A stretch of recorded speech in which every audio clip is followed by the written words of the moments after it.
29절까지 말씀 보겠습니다. 말씀 찾아놓으시기 바랍니다. 로마서 2장 17절에서 29절까지입니다.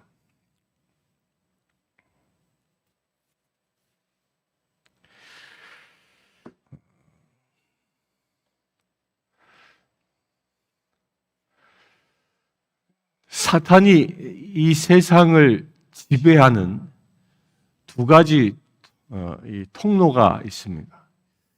그 첫 번째 통로는 이 정치 세력을 장악함으로 인하여 정치인들, 정치 세력을 장악해서 이 세상을 사탄이 원하는 대로 다스리려고 합니다.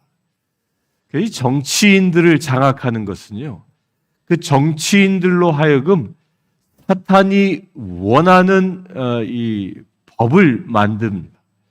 사탄이 원하는 법을 만들어서 이 세상을, 그 나라를 사탄이 원하는 대로 다스려지도록 하는 것이 이 정치를 통해서 세상을 지배하는 방법입니다.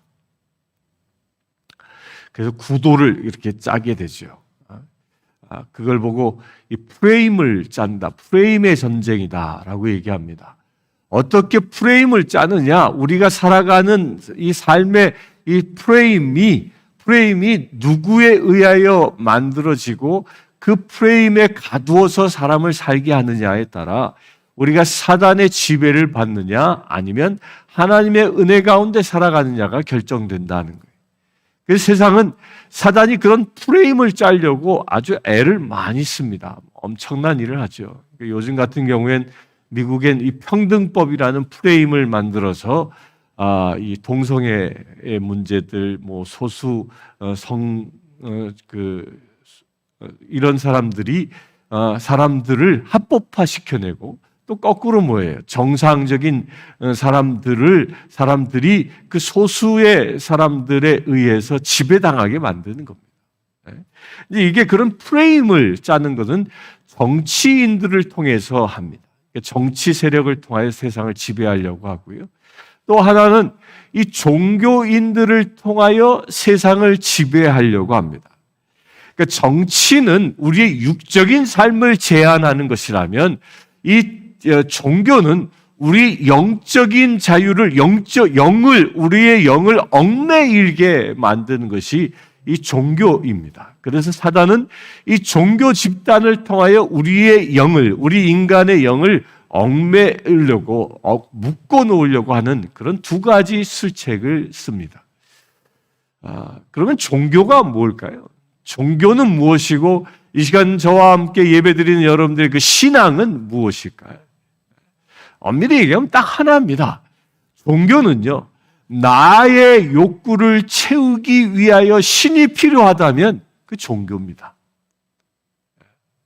그러나 신앙은 하나님의 비전을 이루기 위하여 내가 쓰임받으면 그게 신앙인 겁니다. 이게 주체가 완전히 다른 이야기입니다. 그래서 사단은 끊임없이 우리로 하여금 내가 가지고 있는 신앙을 종교화하기 위하여 나의 욕구 충족을 위하여 하나님을 사용하도록 유혹하는 겁니다. 아담과 하와가 이 사단의 꾀임에 넘어갔던 게 무엇이었습니까?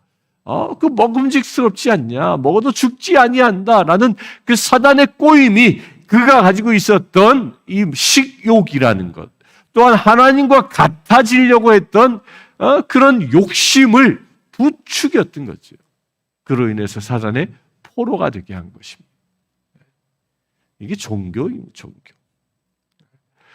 이 시간 새벽을 깨우는 사랑하는 성도님들, 여러분들은 하나님을 위하여 오늘도 살아가시길 축원합니다. 그것이 신앙인인 것입니다. 17절부터 20절까지 먼저 보겠습니다. 유대인이라 불리는 내가 율법을 의지하며 하나님을 자랑하며 율법의 교훈을 받아 하나님의 뜻을 알고 지극히 선한 것을 분간하며 맹인의 길을 인도하는 자요 어두움에 있는 자의 빛이요 율법에 있는 지식과 진리의 모본을 가진 자로서 어리석은 자의 교사요 어린아이의 선생이라고 스스로 믿으니. 여기까지 보면 유대인이라 불리는 자, 그러니까 유대인들은 하나님이 왜 그들을 택하여 하나님의 말씀인 율법을 주셨습니까? 그 율법을 주신 이유에 대하여 이야기합니다. 그것은 무엇이냐면 먼저 율법의 교훈을 받아 하나님의 뜻을 알고 지극히 선한 것을 분간할 수 있는, 무엇이 하나님의 일이요 무엇이 악한 세계의 일인지 악한 영의 유혹인지를 분별할 수 있는 그런 교훈을 먼저 받았고, 그리하여 무엇이 선하고 무엇이 악한 것인지 깨닫게 하여 맹인의 길을 인도하고 어둠에 있는 자를 빛으로 인도하는 역할을 유대인들에게 주었다라는 겁니다. 그리하여 율법에 있는 지식과 진리의 모본을 가진 자로서 어리석은 자의 교사요 어린아이의 선생이라고 선생의 직분을 주셨다. 그것을 너희는 믿고 지금까지 살아왔다라고 스스로 믿으니 라고 대전제를 합니다. 그런데 21절을 봅니다. 그러면 다른 사람을 가르치는 내가 내 자신은 가르치지 아니하느냐? 도둑질하지 말라 선포하는 내가 도둑질하느냐? 간음하지 말라 말하는 내가 간음하느냐? 우상을 가증히 여기는 내가 신전 물건을 도둑질하느냐? 율법을 자랑하는 내가 율법을 범함으로 하나님을 욕되게 하느냐? 기록된 바와 같이 하나님의 이름이 너희 때문에 이방인 중에서 모독을 받는도다. 너희에게 율법을 하나님이 주셔서 선과 악을 구별케 하고 어둠에 있는 사람들을 빛으로 인도하게 하고 어린아이와 같은 자의 스승이 되라고 말하였음에도 불구하고 그것을 위하여 유대인들이, 그 이스라엘 백성들이 하나님께 택함 받았음에도 불구하고 그들은 하나님의 택함 받은 자답게, 먼저 말씀을 받은 사람답게 살아가지 못한다라는 겁니다. 그들은 오히려 다른 사람을 가르치는 내 자신을 가르치지 않는다. 이게 뭐예요? 말씀을 가르치면서도 너는 행하지 않는다는 거예요. 코르반이라는 말이 그런 거죠. 하나님께 다 했어. 스스로는 행하지 아니하면서 남을 가르치려고 하는 것, 도둑질하지 말라 선포하는데 도둑질하는 것, 간음하지 말라 하는데 간음하는 것, 우상을 가증히 여기는 내가 신전 물건을 도둑질하는 것, 아니 이 낱낱이 다 이렇게 기록하고 있는데요. 이런 유대인들의 모임, 곧 이게 무엇이에요? 하나님의 말씀대로 살아가지 못함으로 인하여 오히려 유대인들 때문에, 하나님을 섬긴다라는 유대인들 때문에 이방인들이 하나님을 알지 못하게 하는, 오히려 하나님을 믿는 것을 어렵게 만드는 그런 걸림돌이 되고 말았다는 겁니다. 우리 이사야서 26장 18절을 한번 보겠습니다. 이사야서 26장 18절. 이사야서 26장 18절에 이렇게 기록합니다. 우리가 잉태하고 산고를 당하였을지라도 바람을 낳은 것 같아서 땅에 구원을 베풀지 못하였고 세계의 거민을 출산하지 못하였나이다. 이스라엘 백성들이 왜 고통을 당하느냐? 다른 데 있지 않습니다. 우리가 생명을 잉태했었고 산고의 고통을 달았는데 바람을 낳은 것 같다. 헛일을 했다라는 거예요. 생명을 낳지 못했다라는 거예요. 땅에 구원을 베풀지 못하고 세계 거민을 출산하지 못했다라는 겁니다. 세계 거민을, 곧 세계의 모든 열방을, 민족들을 출산하지 못했다. 곧 그들에게 하나님의 자녀로, 하나님의 백성으로 그들을 인도하지 못했다라고 이사야서를 통하여 책망하고 계시는 겁니다.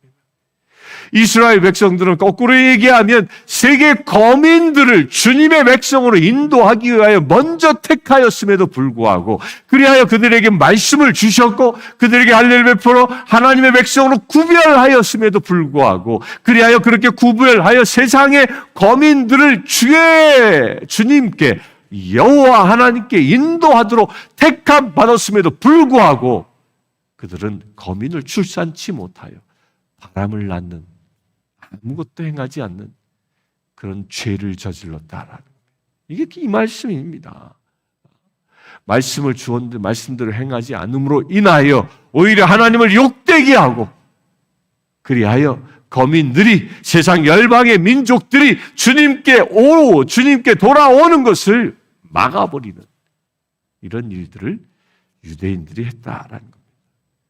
이런 유대인들의 모습을 놓고 요한계시록에는 뭐라고 얘기하냐입니까?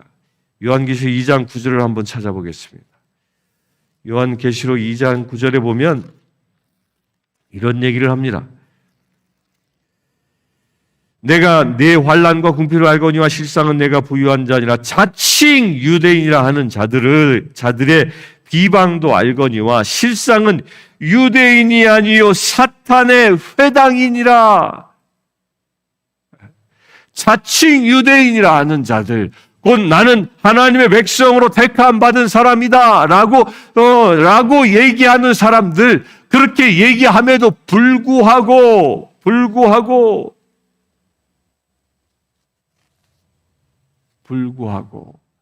하나님의 뜻대로 살아가지 못하고 도둑질하고 간음하고 성전에서 것을 손을 대고 이런 무례한 행위를 행하는 자들, 이런 자들을 사탄의 회당이다라고.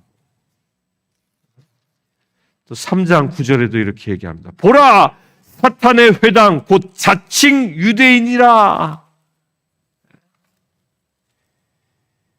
이게요, 말씀을 받았음에도 불구하고 내가 그 말씀대로 살아가지 못하는 사람들을 보고 사단의 회당이다, 곧 그것이 종교인이라는 겁니다. 사탄의 모임, 사단에 의하여 끌려다니는, 사단을 추종하는 자의 모임이라. 이건 당시 지금 유대인에게만 주는 말씀이 아닙니다. 지금 현대 우리 교회도 마찬가지입니다. 하나님이 교회를 세우시고 저와 여러분들을 교회의 일원으로 삼으셔서 이곳에 교회 공동체를 이루신 목적이 무엇입니까? 그 목적이 뭐냐는 거예요. 그 목적은 세상의 거민들을 출산하기 위하여 우리를 부르셨다는 거예요. 예수님께서 우리 교회를 세우시고 마가의 다락방에 오순절날 성령이 임하셨을 때에 무슨 일을 행하셨습니까? 예루살렘 거리에 나가 복음을 증거했습니다. 모든 열방을 향하여 복음이 번져나가기 시작했습니다. 그것이 교회를 세운 목적이었기 때문에. 따라서 우리 지금 현대의 교회도 우리끼리만, 나는 구원받았으니까 우리끼리만 나 하나 신앙생활 지키면 되는 것이지 라고 나만 내 안에 복음을 가두어 놓고 있다면 어느 순간 고인물은 썩듯이 복음은 변질되기 시작하고 그로 인하여 썩은 내가 나기 시작한다. 그런 증거들이 지금 세계 각국에서 일어납니다. 특별히 대한민국에서는 어떤 일이 일어납니까? 교회가 하나님의 전이요, 교회는 하나님의 백성이요 라고 칭송받기보다는 오히려 손가락질 당하는 일들이 비일비재하게 일어나지 않습니까? 그게 왜입니까?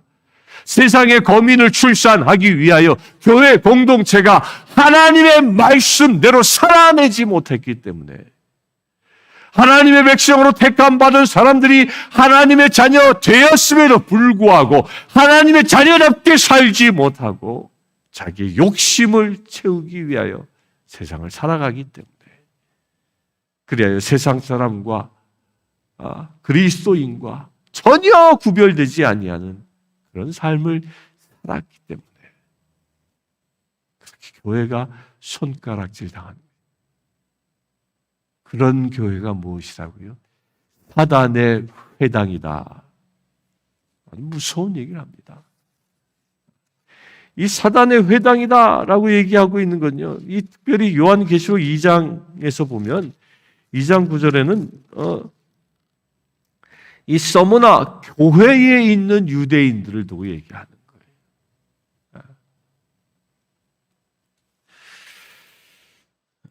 우리는 사단의 회당이 아니라 하나님의 거룩한 예수 그리스도의 지체임을 믿으시길 축원합니다. 우리 그렇게 예수 그리스도의 지체로 살아갈 때에 우리의 삶을 하나님이 축복하시는 겁니다. 마태복음 11장 24절을 한번 보겠습니다. 마태복음 11장 24절.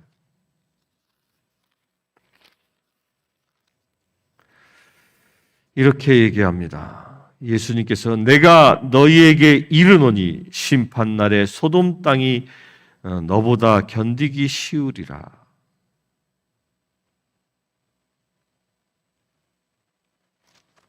어떤 사람들이요? 그 앞절을 보면 이렇게 얘기합니다. 가버나움아, 내가 하늘에까지 높아지겠느냐? 음부까지 낮아지리라. 내가 행한 모든 권능을 소돔에서 행하였다면 그 성이 오늘까지 있었으리라. 내가 너희에게 이르노니 심판날에 소돔 땅이 너보다 견디기 쉬우리라. 가버나움아, 가버나움아. 예수님께서 아주 중점적으로 사역했던 마을이 가버나움. 그 가버나움에 예수님께서 말씀을 주셨고 그곳에서 수많은 기적을 행하셨어요. 그리고 그 가버나움을 복음화시켰습니다. 그리하여 가버나움에 있는 사람들은 예수님을 추종했습니다. 해가 저물어도 예수님께서 쉬기 위하여 집에 들어가셔도 그 예수님 앞에 나오기 위하여 지붕을 뚫기도 하고 사람들이 물밀듯이 주야로 주님을 따라다녔던 그런 곳입니다. 그런데 그곳이 뭐예요? 그것이 소돔보다 더 큰 심판을 당. 뭐 때문에? 예수 그리스도를, 내가 받은 주님의 은혜를, 내가 받은 생명의 말씀을 전하지 아니하여, 행하지 아니한.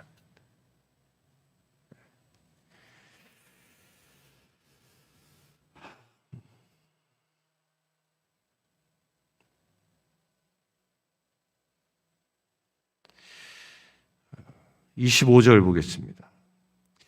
내가 율법을 행하면 할례가 유익하나 만일 율법을 범하면 내 할례는 무할례가 되느니라. 그런즉 무할례자가 율법의 규례를 지키면 그 무할례를 할례와 같이 여길 것이 아니냐? 또한 본래 무할례자가 율법을 온전히 지키면 율법 조문과 할례를 가지고 율법을 범하는 너를 정죄하지 아니하겠느냐? 율법을 행하면 할례가 유익하다. 유대인들은 이때까지만 해도 새로 그리스도인이 된 사람들, 그 이방인들에게 할례를 강요했었죠. 그런데 율법을 지키지 아니하면서 그 할례라는 조항 그 하나만 가지고 할례 받으면 유대인이 되는 거야. 할례 받아야만 하나님의 자녀가 되는 거야. 이런 외형적인 이야기를 하고 있다. 사도 바울은 끊임없이 우리가 영적인 할례를 이야기하는 것이죠. 율법을 행하는 자, 율법 조문들을 행동으로 옮기는 자, 이것을 이야기합니다. 내가 하나님의 말씀을 얼마만큼 많이 아느냐가 중요한 게 아니라 내가 하나님의 말씀을 아는 만큼 행하느냐가 더 중요하다는 겁니다. 구원받은 자에게. 제가 말씀드리고 있죠. 구원이라는 것은 예수 그리스도를 영접하여 내가 생명의 씨앗을 얻는, 세례받음으로 인하여 내가 주님 안에서 새 생명으로 잉태되어지는 것이라면 말씀을 행하는 것은요, 우리가 말씀대로 살아가는 그리스도인으로 성장하는 걸 이야기합니다. 그래야 하나님의 나라로 향하여 나아가는 그 발걸음, 그 여정들은 하나님의 말씀을 행함으로 인하여 그 하나님의 나라로 한 걸음 한 걸음 나아간다라는 거예요. 예수를 구주로 영접하였으니 여기 가소서옵니다라고 주저앉는 순간 그는 하나님의 나라와는 거리가 없는, 하나님의 나라와는 관계없는 그런 존재가 되고 마는 것입니다. 말씀 한마디의 은혜 받았습니까? 한 구절이라도 여러분들의 마음에 새기고 있는 것이 있습니까? 그렇다면 그것을 오늘 행동으로 옮길 수 있게 되길 바랍니다.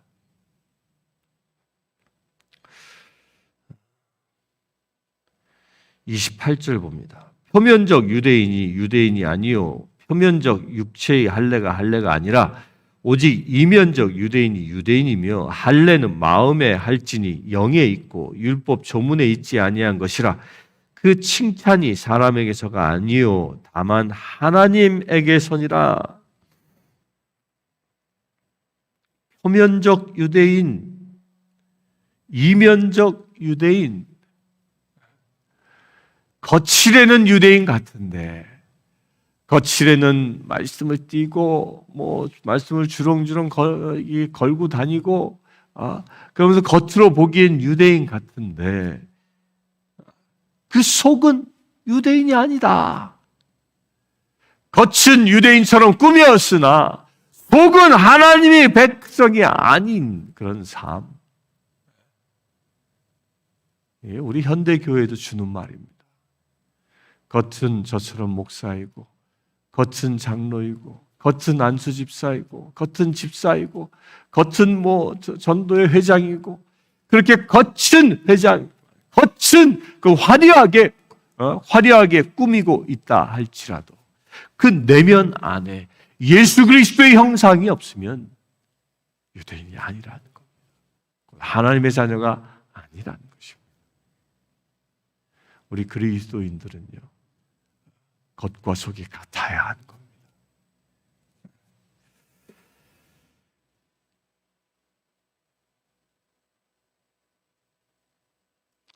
그렇게 겉과 속이 같아질 수 있는 것은 마음에 할지니 영에 있고 라고 얘기합니다. 그 영이 하나님의 영, 그 성령으로 충만해질 때에 우리가 겉과 속이 같아진다는 겁니다. 하나님의 말씀을 우리가 받습니다. 그런데 그 말씀이 내 안에 날선 양날 검처럼 활동하게 하는 건 뭐예요? 그게 성령이에요. 그래서 말씀과 성령은 같이 가는 겁니다. 내가 말씀은 받았는데 성령의 능력이 없어. 이거 말이 안 되는 거예요. 내가 성령의 능력은 받았는데 말씀을 몰라. 이건 말이 안 되는 겁니다. 둘 중에 하나가 임하였다라는 것은 둘 다 왔다라는 거예요. 둘 다 내 안에 있다라는 겁니다. 내가 말씀이 진리요, 생명이요, 그것이 길이다라고 믿고 있으면 그 말씀이 나의 삶을 인도하는 그 길된 삶을 인도하도록 성령 하나님도 임하여 계시는 거예요. 그래서 성령이 임하지 아니하면 예수님을 구주로 고백할 수 없다라는 게 이것입니다. 그러기에 우리는 큰 힘을 얻는, 위안을 얻는. 나의 힘으로는 하나님의 말씀을 1.1획도 틀리지 않게 지킬 수 없습니다. 어떻게 원수를 사랑하겠습니까? 어떻게 내 이웃을 내 몸같이 살아갈 수 있겠습니까? 나 하나 살기도 바쁜데. 그런데 그렇게 마음을 베풀 수 있고 행동할 수 있도록 하시는 것은 성령이 내 안에, 내 영에 임할 때 가능한 것입니다. 그래서 우리가 성령 충만함을 받는 것입니다. 이번 주 주일날은 성령 강림절입니다. 여러분들 그 성령 강림절날 성령으로 충만해지길 바랍니다. 이번 주일 예배는 조금 다르게 드릴 겁니다. 설교 후에 안수할 것입니다. 성령이 임하도록, 오순절 사건이 임하도록 그것을 사모하십시오. 성령이 임할 때 우리가 그리스도인답게 살아갈 수 있고, 그렇게 성령이 임할 때 세상의 칭찬을 받는 자가 아니라 하나님에게서 29절의 말씀, 그 칭찬이 사람에게서가 아니요 다만 하나님에게서라. 곧 그 칭찬이 하나님에게서니라. 우리가 성령으로 충만할 때 여러분들의 삶이 하나님께로부터 칭찬받는 삶이 된다는 것입니다. 오늘 이 말씀에 도전받았으면 좋겠습니다. 우리가 살아가는 하루의 오늘 여정을 통해서 나의 삶을 보시는 하나님이 저 하늘에서 아무개를 칭찬하는, 지금 천국 백성들과 더불어 우리의 삶, 여러분들의 삶 하나하나를 바라보시는 그 하나님이 지금 천국에 있는 사람들에게, 그 순교자들에게, 여보시오 나의 백성들아, 저 땅에 살고 있는 저 아무개를 보아라. 저 칭찬받아 마땅하지 않냐. 그런 하나님의 외침이 오늘 하루 여러분들을 통하여 천국에서 울려질 수 있게 되길 바랍니다. 이것이 진정 구원받은 자의 삶의 모습입니다. 오늘 우리가 함께 기도하길 원합니다. 오늘 기도할 제목은 나의 욕심을 채우기 위해서 하나님이 필요한 게 아니라 내가 진정 하나님을 위하여 오늘 존재할 수 있도록, 그리하여 내가 세상 사람들의 칭찬을 받는 것이 아니라 하나님의 칭찬이 우리에게 임하는 그런 존재 되어질 수 있도록 시간 함께 기도합시다. 주 아버지 하나님, 말씀 한 구절 한 구절, 그 말씀들이 나의 골수에 새겨지길 원합니다.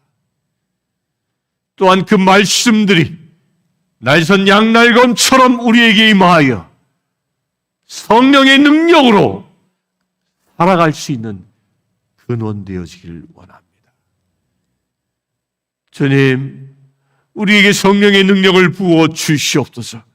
그래야 말씀을 붙잡고 살아갈 수 있는 힘과 권세를 더하여 주시옵소서. 나의 힘으로 세상을 살아가는 게 아니라 오직 성령의 능력으로 살아갈 수 있는, 말씀을 붙잡고 살아갈 수 있는 믿음의 지체 되게 하여 주시옵소서. 그래 아버지 하나님, 말씀을 실제가 되게 하시고 말씀이 우리의 삶을 통하여 이루어질 수 있도록 힘과 권능을 더하여 주시옵소서.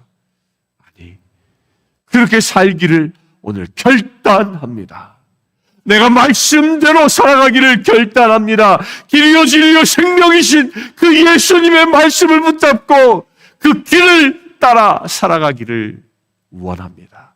그렇게 행하기를 결단합니다.